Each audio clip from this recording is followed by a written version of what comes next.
What's up, trucking fam? This is your trusted driver, Priest. Please don't forget to hit the subscribe button below to the Truckers Lounge YouTube channel to catch the latest episodes from Gene and myself. Remember, stay persistent, consistent, and always keep your eyes on the big picture. Much love to you. Stay safe out there, drivers.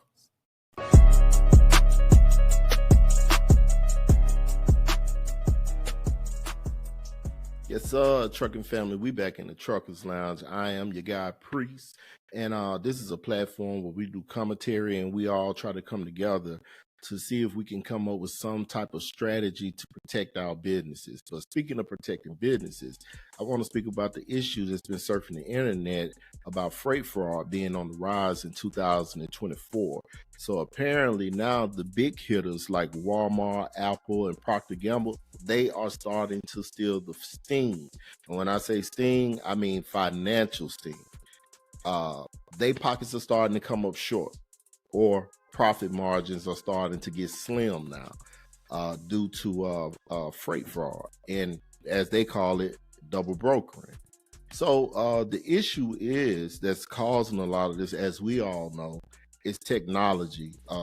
I haven't seen too many people on the internet put it in a way that technology seems to be betraying the heavy hitters who wanted it in place because they claimed that it would be more efficient for business to have technology. But what technology has done, it has opened the gate up for criminals to exploit them and steal freight, steal business identities, and so forth. So now they got now that the big shippers like your Procter & Gamble, Walmart, and Apple are starting to feel the sting, they have enough power to make the FBI and Homeland Security move on this. So they're starting to do investigations on these issues with freight fraud due to so much money coming up missing due to that. So now they have found out that these people internationally have a ring. They have an organized criminal organization where they are stealing freight and having it moved overseas and being sold on the black markets, according to the articles. So that's something to think about. But what I would say is that, as far as this country pretty much did this to themselves due to policies that have been passed long ago, well, really in some of our recent years. But these policies have opened up the floodgate for people to listen in on your conversation. I mean, think about spam callers. How many of us get 20 to 30 spam calls a day? All this crap is due to policies that have been passed a few years ago. So they say that the criminals that are in these organizations, they are using cell phone technology like your Zooms, technology out there where you can pretty much get like a business phone line. You pay a monthly fee for it and so forth, because you don't actually have a business in terms of an address. You pretty much running your business remotely. So they say now the criminals don't have to meet you in person. They could do it remotely.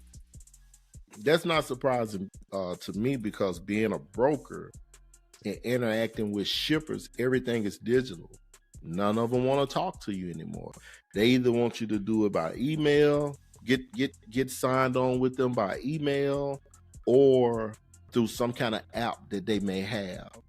And now these means of contacts are being wrecked by these criminal organizations that are stealing the freight. So drivers, make sure you be careful. Make sure you do your due diligence, because what's crazy is in this article, they say that some of them are even actually paying the carriers. So the carriers really don't know. We just go on the load board or whatever, or speak with a broker via email, and we accept the load. And some of them, they say, hey, we'll pay you half on pickup and the rest on delivery, and they got you out the way. They just want the freight.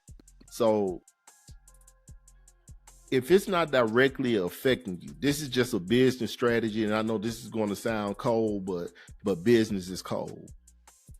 If this is not directly affecting you, affecting your pockets, please don't try to do anything extra to protect the freight, so to speak. Let these brokers do their job, because this double brokering thing, this has been going on. They are talking like this is something new. And this is what I say. For example, Walmart gives Nolan Transportation Group a contract.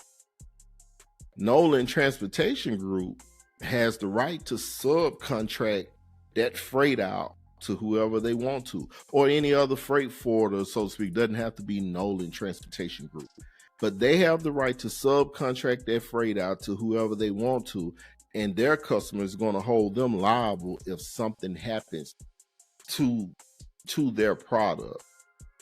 So what Nolan will do, or another freight forwarder, what they would do, they would either find a big carrier or a big brokerage, and they would subcontract some of those loads to them, hence double brokering.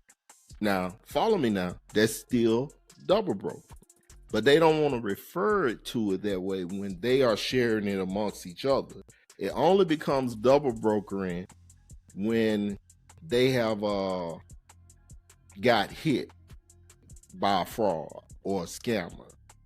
So when you see them talk about the definition of double brokering, that it's when a broker gives a carrier a load and the carrier double brokers it out. Now, when you hear that, you thinking a trucking company. That's not the case, because in most cases when you're dealing with a shipper, they label you as a carrier. Even though you may actually be the broker or the freight forwarder, they label you as a carrier because you are responsible for carrying their load from point A, B, C, all the way up to Z.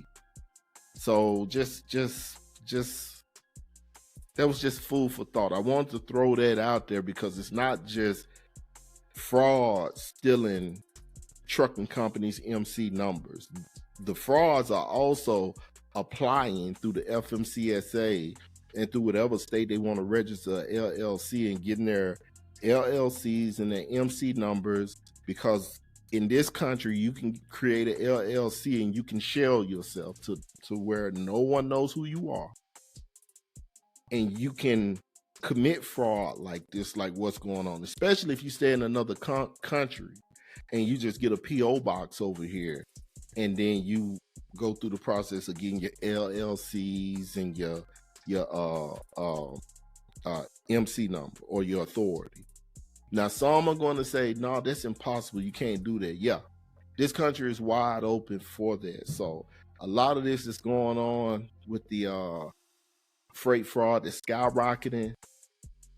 A lot of this is self-inflicted by this country through past policies. So drivers, just stay safe out there. If you have your own authority, go through the process, all the necessary process to protect your pockets.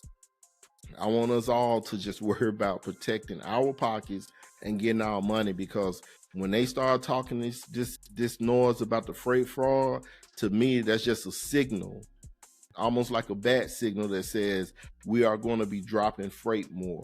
We are going to be up in fuel costs. So that's all I had to say about this topic. I just wanted to touch on that because I feel like anything that happens in the industry that could possibly directly affect us down the road, if I see it, I like to speak on it. Even though it may sound crazy to some, I like to speak on that and get that out there, because I don't think it makes any sense to wait on the news to report it when your intuition is telling you something and you just ignore it. By the time the news get it to us, the damage is already done.